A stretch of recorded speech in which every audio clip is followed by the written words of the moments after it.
ఓం శ్రీ గురుభ్యో నమః. ఓం శ్రీ మాత్రే నమః. రవి, బుధుడు, శుక్రుడు, కుజుడు అంటే ఈ 4 గ్రహాల యొక్క మార్పులు అనేవి ఎక్కువగా ఉన్నాయి. అంటే రవి, బుధుడు, కుజుడు, శుక్రుడు ఈ మే నెలలో వివిధ రాశుల్లో మార్పులు జరుగుతున్నాయి. ఆ మార్పుల్లో ప్రధానంగా మే 1వ తారీఖు నుంచి బుధుడు మేషరాశిలోను, మే 11వ తారీఖు నుంచి కుజుడు మేషరాశిలో సంచారం చేయటం, మే 16వ తారీఖున శుక్రుడు వృషభ రాశి నుంచి మిథున రాశిలో సంచారం చేయటం, మే 15వ తారీఖున అంటే మే ప్రథమార్థంలో రవి బుధులు మేషరాశిలోను, ద్వితీయార్థంలో అంటే 15వ తారీఖు నుంచి కూడా రవి బుధులు వృషభ రాశిలో సంచారం చేస్తున్నారు. చేయటం వల్ల ఎలాంటి ఫలితాలు జరగబోతున్నాయి అనేది చూసుకునేటట్టయితే ఇవన్నీ కూడా గోచార రీత్యా చెప్పబడే ఫలితాలు అంటారు. గోచార పరంగా ఏ విధంగా ఉండబోతుంది, ఎలాంటి మార్పులు, ఎలాంటి పరిణామాలు జరగబోతున్నాయి, ఇవన్నీ కూడా బర్త్ చార్ట్ అనుసరించి కావు, గోచారాన్ని నుంచి మాత్రమే చెప్పబడిన ఫలితాలు. అయితే గోచార పరంగా ఏ విధంగా ఉండబోతుంది అంటే మేషాది ద్వాదశ రాశుల వాళ్ళకి రవి, బుధ, శుక్ర, కుజుడు మాత్రం. శుక్రుడు వివాహకారకుడు, కళత్రకారకుడు, ఒక రకంగా 20% ధనకారకుడు కూడా. అంటే లగ్జరీని, వాహనాలు, బంగారము దాని యొక్క కారకత్వాలు. కుజుడు రియల్ ఎస్టేటు, కన్స్ట్రక్షను, కోర్టులు, అప్పులు, ఆస్తులు, అన్నదమ్ములు. రవి ఉద్యోగపరంగా, ఆరోగ్యపరంగా, బుధుడు వ్యాపార పరంగా. అంటే ఈ 4 గ్రహాలు కూడా ప్రధానమైన గ్రహాలు. ఈ ప్రధాన గ్రహాలు ఏమవుతున్నాయి, ఈ మే నెలలో తొందరగా మార్పు జరుగుతున్నాయి. ఆ తొందరగా మార్పు జరగటం వల్ల ఎలాంటి ఫలితాలు రాబోతున్నాయి, ద్వాదశ రాశుల వాళ్ళకి ఎలాంటి నిర్ణయాలు తీసుకోవాలి, ఉద్యోగము, వ్యాపారము, అలానే రియల్ ఎస్టేటు, కన్స్ట్రక్షన్సు, వ్యాపార పరంగానే కాకుండా ఆరోగ్యపరంగా, ఉద్యోగపరంగా, వివాహపరంగా ఎలాంటి మార్పులు జరగబోతున్నాయి అనేవి మనం ముందుగా తెలుసుకుందాం. ఈ రాశుల వాళ్ళందరికీ కూడా ఏ విధంగా జరుగుతున్నాయి, ఎలాంటి పరిహారాలు చేసుకోవాలి, ఎలాంటి పరిహారాలు చేసుకుంటే మనం ముందుకు వెళ్ళగలుగుతాం, ఎంత నెగిటివ్ ఉంది, ఎంత పాజిటివ్ ఉంది. నెగిటివ్ కూడా చాలా ఇంపార్టెంట్. పాజిటివ్ కంటే ఎప్పుడు కూడా నెగిటివ్నే ఇంపార్టెంట్. నెగిటివ్ తెలుసుకున్నామా మనం పాజిటివ్ అయిపోయినట్టే. సింపుల్, అది సింపుల్ మ్యాథమెటికల్ ఈక్వేషన్ లాంటిది అది. అందువల్ల ఖచ్చితంగా మీరు తెలుసుకోండి, నిజాన్ని తెలుసుకొని ముందుకెళ్తేనే మనకు మంచి జరిగే అవకాశం ఉంటుంది.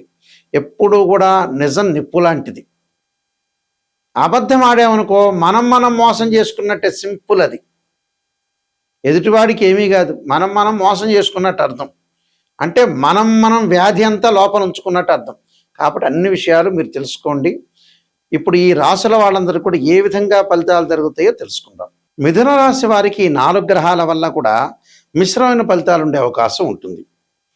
అంటే అనవసరమైన ప్రయాణాలు చేయొద్దండి. అనవసరమైన ప్రయాణాలు చేస్తారు. ఏదో ఫ్రెండ్సో, బంధుమిత్రులు ఏదో చెప్పి అనవసరమైన ప్రయాణాలు చేయాల్సిన అవసరం వస్తుంది. ఆర్థికంగా ఒత్తిడి, అనవసరమైన ఖర్చులు విపరీతంగా పెరిగే అవకాశం ఎక్కువ ఉంటుంది. ఆర్థికంగా ఒత్తిడి పెరుగుతుంది. అనవసరమైన ఖర్చులు విపరీతంగా బాగా పెరుగుతాయి. డబ్బు విషయంలో చాలా పొదుపుగా ఉండటం చాలా ఇంపార్టెంట్. ఈ సమయంలో తరచూ ఆందోళన కలిగే అవకాశం ఉండటం, తొందరపాటు నిర్ణయాలు, అలానే అసహనం వల్ల నష్టపోయే ప్రమాదం అనేది బాగా ఎక్కువ ఉంటుంది. ఏ నిర్ణయమైనా కూడా నిదానంగా తీసుకోవటం అనేది చాలా మంచిది. ఏ నిర్ణయమైనా కూడా నిదానంగా తీసుకోవటం మంచిది. ఆర్థిక పరంగా ఇబ్బందులు కలగకుండా చూసుకోండి. అంటే మన దగ్గర డబ్బులు వస్తున్నా కూడా కొంతమంది ఖర్చు చేస్తుంటారు, అనవసరమైన ఖర్చు. అవసరమైన దాన్ని ఖర్చు చేయరు, అనవసరమైన విషయాల్లో ఖర్చు చేసే అవకాశాలు బాగా ఎక్కువ ఉంటాయి. కాబట్టి వృత్తిపరంగా, ఉద్యోగపరంగా కూడా కొన్ని ఇబ్బందులు కలుగుతూ ఉంటాయి వీళ్ళకి. అంటే మన రహస్యాలన్నీ కూడా ఎదుటివాడికి అందరికి కూడా చెప్పకూడదు. అలానే విదేశాలకు వెళ్ళే అవకాశాలు బాగా ఎక్కువ ఉంటున్నాయి. అలానే తీర్థయాత్రలు, పుణ్యక్షేత్రాలకు తిరగటమే కాకుండా వీళ్ళు ముఖ్యంగా తీర్థయాత్రలు, పుణ్యక్షేత్రాలే కాకుండా కొన్ని విషయాల్లో కొంతగా చాలా జాగ్రత్తగా ఉండి ముందుకు వెళ్ళటం అనేది చాలా ఇంపార్టెంట్. అంటే ప్రతి విషయంలో కూడా కొంత ఆర్థికంగా ఒత్తిడి ఉన్నా కూడా కొంత మిశ్రమైన ఫలితాలు ఉంటాయి. కాబట్టి కొంత జాగ్రత్తగా ఉండాలి. ఈ రాశి వారికి వచ్చేటప్పటికల్లా తీర్థయాత్రలు, పుణ్యక్షేత్రాలు, పిత్రార్జితం బాగా కలిసి రావటం, కోర్టు సమస్యలు తగ్గటము, కోర్టు వ్యవహారాలు కూడా చాలా పరిష్కారం జరిగే అవకాశాలు ఎక్కువ ఉంటాయి. తొందరపాటు నిర్ణయాలు తీసుకోవడం వల్ల కూడా కొన్ని నష్టపోయే అవకాశాలు ఉంటాయి. శుభ కార్యక్రమాల్లో పాల్గొంటారు. అలానే ప్రేమించిన యువతి యువకులకి అనుకూలంగా ఉంటుంది. మధ్యవర్తిత్వం అనేది మంచిది కాదు. నేను కొన్ని పరిహారాలు చెప్పబోతున్నా, పరిహారాలు మీరు పాటించండి, మీకు మంచి జరిగే అవకాశం ఖచ్చితంగా ఉంటుంది. వీళ్ళందరూ కూడా కొన్ని పరిహారాలు పాటించాలి. ఆ పరిహారాల్లో ప్రధానంగా పాటించే నిర్ణయాలు విషయంలో కానీ, ఈ నెలలో ఏదైతే గ్రహగమన గతులు మారిపోతున్నాయో ఆ గ్రహగమన గతుల్లో వీళ్ళందరూ కూడా అమ్మవారి యొక్క ఆరాధన చేయాలి. అంటే మహాకాళి, మహాలక్ష్మి, మహాసరస్వతి యొక్క ఆరాధన చేయాలి.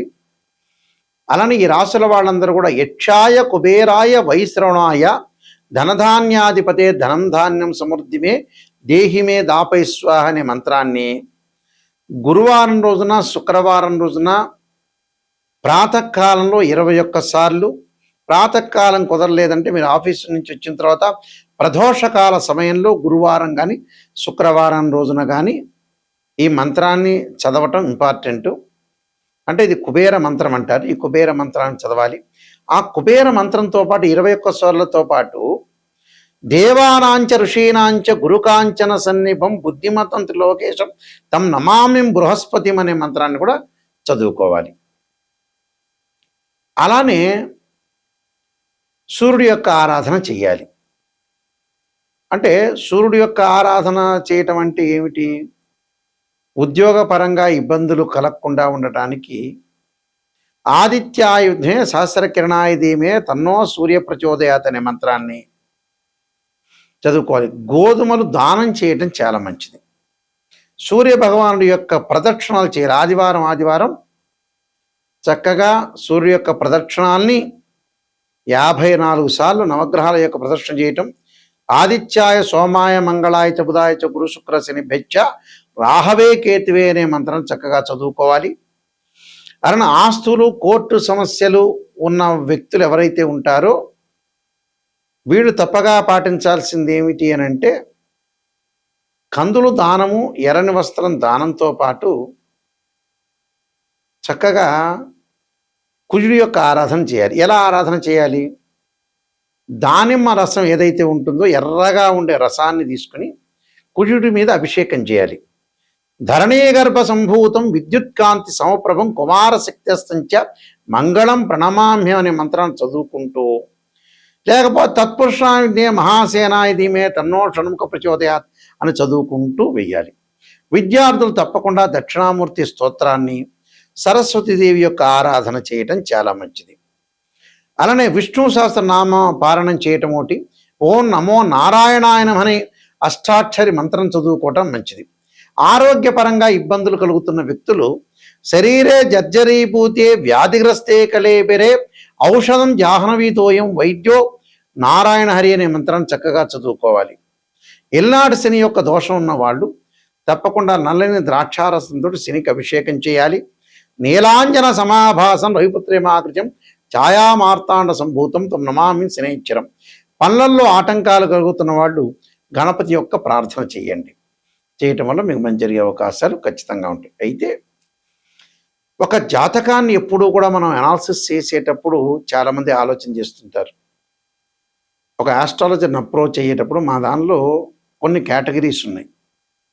దేవాలయంలో అర్చకులకి జ్యోతిష్యం అనేది కాదు, నామినల్గా చెప్తారు వాళ్ళు. మ్యాథమెటికల్ క్యాలిక్యులేషన్స్ చెప్పరు. వాళ్ళ కిందట అర్చకత్వంలో వాళ్ళు నిష్ణాతులు.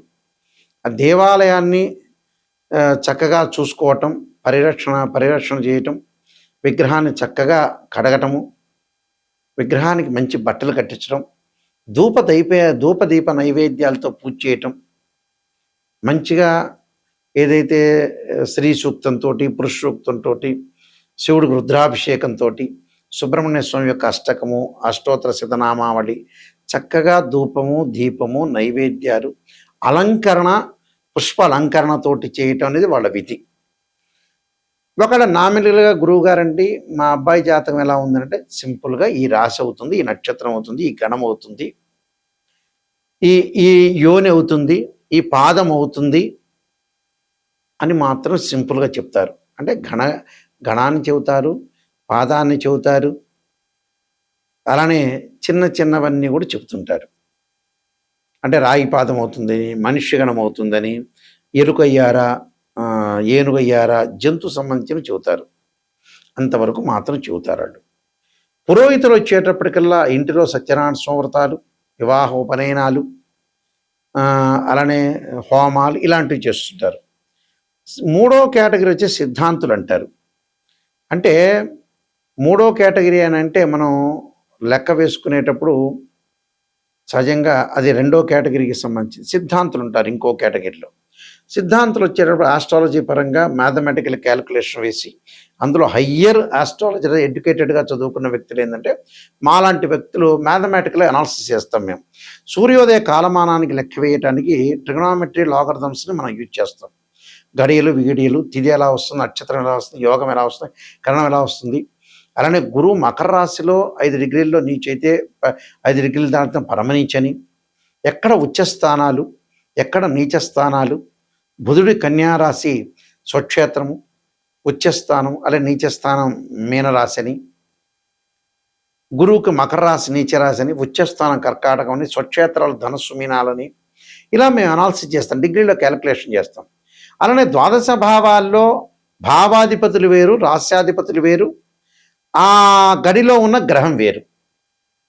భావాధిపతి అంటే ఏమిటంటే సహజంగా అన్ని మీకు మీ పరిభాషలో చెప్పాలంటే భావాధిపతి అంటే ఇంటి ఓనర్, రాస్యాధిపతి అని అంటే బిల్డర్.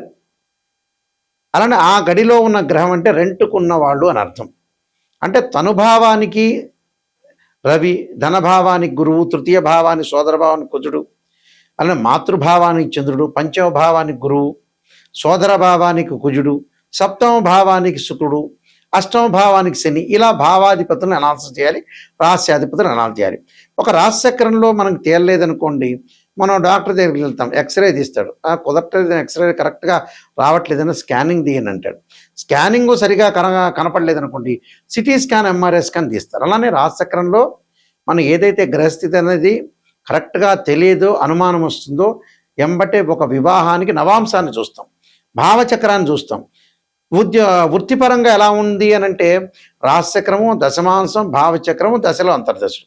సంతానం కలుగుతుందా లేదా అంటే రాశిచక్రము, సప్తమాంశ చక్రం, భావచక్రము, దశలు అంతర్దశలు. ఇలా మ్యాథమెటికల్గా డివిజనబుల్ చార్ట్స్ ఉంటాయి 16. ఈ 16 డివిజనబుల్ చార్ట్స్ చెప్తేనే కరెక్ట్. ఇప్పుడు ఇంకొక విషయాన్ని ఏంటంటే ఆస్ట్రాలజీని మీరు అప్రోచ్ అయ్యేటప్పుడు, గురువుగారు నిజం చెప్పండి, మాకు నెగిటివ్ అయినా పర్వాలేదు అంటే అసత్య దూరంలో ఎప్పుడూ కూడా ఉండకూడదు. సత్య దూరం అంటారు చూసారా, నిజాన్ని చెప్పించుకున్నాను అనుకోండి, ఆ నెగిటివ్లోంచి మీరు పాజిటివ్ వచ్చే అవకాశం ఉంటుంది. అబద్ధం వల్ల పెద్దగా జ్యోతిష్యం చెప్పించుకోవడం లాభం లేదండి, మీ డబ్బులు వేస్ట్ అవుతాయి. ఆ డబ్బులు ఏదో పక్కన వాళ్ళకి ఇస్తే పక్కింటి వాళ్ళు ఎవడో ఉంటాడు కదా, వాడు ఇంద్రుడు అవుతాడు, చంద్రుడు అవుతాడు, చంద్రబాబు నాయుడు తర్వాత మీరే ముఖ్యమంత్రి అవుతారని చెబుతాడు ఆటోమేటిక్గా. అలా చెప్పించుకోవచ్చు. ఆస్ట్రాలజీని అప్రోచ్ అయ్యేటప్పుడు నిజం తెలుసుకుంటే మాత్రమే ఆస్ట్రాలజీని అప్రోచ్ కావాలి. నేననే కాదు, ఎవరినైనా సరే. ఎందుకంటే నా బాధ్యత ఉంటుంది కాబట్టి, నేను చాలా సీనియర్ని, మా ఫాదరు, గ్రాండ్ ఫాదర్ అందరూ సిద్ధాంతులు కాబట్టి మేము వంశపారంపర్యంగా ఈరోజు చెప్పటం కాదు. అన్ని రకరకాల ఛానల్స్ అన్నీ కూడా, ఎక్కువ ఛానల్స్ నాతోనే డివోషనల్ స్టార్ట్ అయినాయి.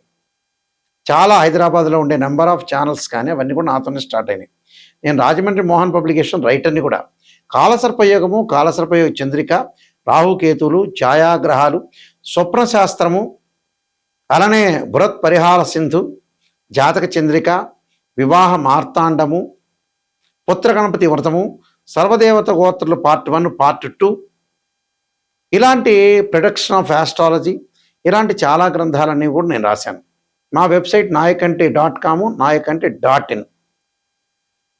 నెగిటివ్ ఏదైతే నిజంగా తెలుసుకొని జాతక పరంగా తెలుసుకునే గురువుగారి ద్వారా, నాయకంటి మల్లికార్జున శర్మ గారి ద్వారా నేను బాగుపడతాననే వ్యక్తులు మాత్రమే నాకు ఫోన్ చేయండి. కాలక్షేపానికి చేయొద్దండి. నిజంగా వారి ద్వారా మనం బాగుపడాలి, నిజం తెలుసుకోవాలి, మన లైఫ్ ఏంటి, ఎటు టర్నింగ్ అవుతుంది, ఎంతవరకు మనం సంపాదించగలుగుతాం, ఉద్యోగం, వ్యాపారం, అన్ని విషయాల్లో తెలుసుకోవాలి, నిజంగా తెలుసుకోవాలి అనే వ్యక్తులు మాత్రం నాకు నెంబర్కి ఫోన్ చేయండి. ఆ నెంబర్ డైరెక్ట్గా నా దగ్గరికే వస్తుంది. ఆ స్క్రీన్ మీద స్క్రోల్ అవుతున్న నెంబర్ ఉంటుంది, ఆ నెంబర్కి నాకు ఫోన్ చేయండి. ఫోన్ చేస్తే, ఎందుకంటే మేము వంశపారంపర్యంగా చెప్పేవాళ్ళం, మీరు జాగ్రత్తగా అనుసరించి మీ లైఫ్ని మా ద్వారా మీరు బాగు చేసుకోవాలని ఆశిస్తున్నాను. మీ అందరికి కూడా శ్రీ పరమేశ్వరి యొక్క కరుణాకటాక్షం ఉండాలని ఆశిస్తూ సర్వే జనా సుఖినో భవంతు.